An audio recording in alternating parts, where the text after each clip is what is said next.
नमस्कार शेतकरी मित्रांनो, इलेक्शन लागलेत. 5 वर्षांनी साहेब तुमच्या दारात परत येणार आहेत बर का. साहेबांनी प्रचंड विकासाचा डोंगर उभा केलाय.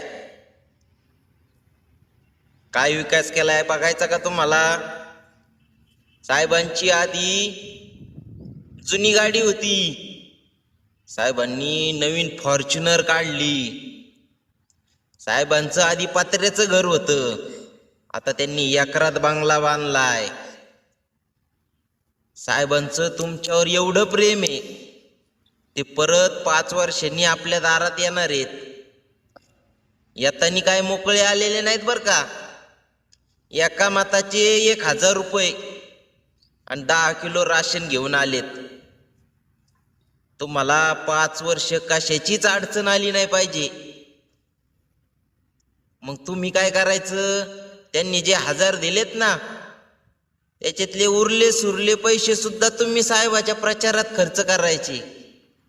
आणि आपल्या सतरंजा उचलायचं बंद झालं नाही पाहिजे. तुम्ही सतरंजा उचलायचेच काम करायचे.